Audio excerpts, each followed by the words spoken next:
Twitter shuts down 5,000 pro-Trump bots retweeting anti-Mueller report. Invective, Ars Technica.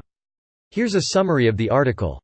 Twitter has suspended over 5,000 accounts tied to a network amplifying a message denouncing the report by special counsel Robert Mueller as a Russiagate hoax. According to a researcher, the accounts, most of which had only posted 3 or 4 times in the past, were connected to other accounts previously used to post pro-Saudi messages. In response to an inquiry by Ars, a Twitter spokeswoman said, "We suspended a network of accounts and others associated with it for engaging in platform manipulation, a violation of the Twitter rules. An investigation into the network is still ongoing," the spokeswoman said, but no determination has yet been made about who was behind the campaign. In a phone conversation with Ars, Watts said that the effort was really rough and focused mostly on raising the visibility on Twitter of hashtags such as #Russiagate hashtags used by Sean Hannity and other Trump supporters in posts supporting the president and dismissing the Mueller report's findings. The renaming of the Twitter account was part of an effort to make it look like a legitimate news outlet. A check of the timeline of the account from its last snapshot on April 20, 2019 on Internet Archive shows a series of news stories presenting positive messages about the governments of Saudi Arabia and Egypt, negative stories about Iran and Turkey, and summaries of stories from Fox News and other sources about the Mueller investigation. This is not the first time a campaign tied to Saudi interests resulted in a takedown of Twitter accounts.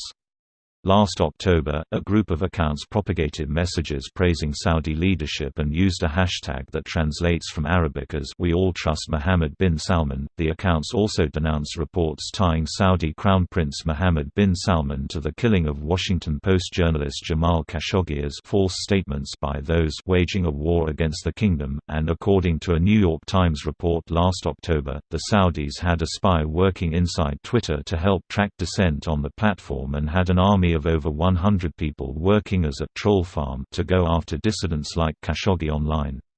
This post received a score of 32,161, with an upvote ratio of 83%. Here are the top comments in response to this article. Greater than bots were tied to account formerly used for pro-Saudi messaging. Just shortly after oil boycotts on Iran. Quid, meet my friend, pro quo. Clarice. You had dreams of getting out, getting anywhere, getting all the way to the FBE. Lol WTF, stop that shit. Heard his damn voice in my head. They let him operate all the way until Mueller was done with the report. Probably kept them active for the data they could provide, see what reveals lead to increased activity.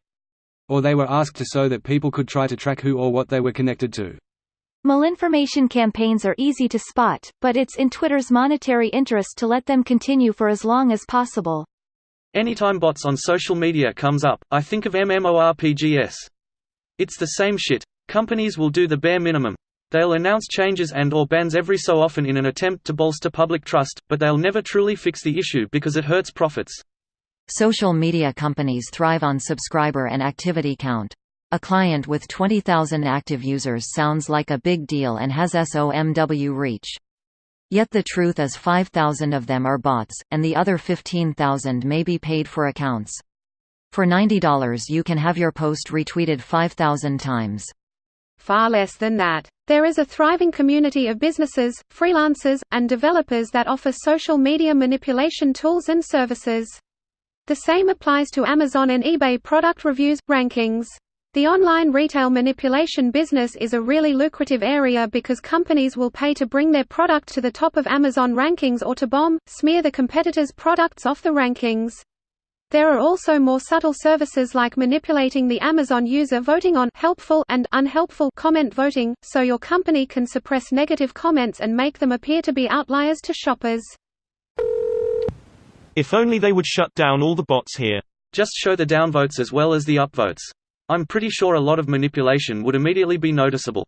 Removing the downvote count was a shady move that Reddit still can't explain away. At the time all they could come up with was that people shouldn't have to face negativity, whatever the hell that even meant. Not showing exact votes is to make it more difficult for both farms to determine if their coordination is working. Except it doesn't. Use your boosting strategy and if it works it works. Anyone running a large botnet knows how many bots they had upvote something. This video was automatically created by Reddit to speech. The article and comments in this video were selected from Reddit according to their upvotes, and any paraphrasing was performed by smmry.com, without any human intervention.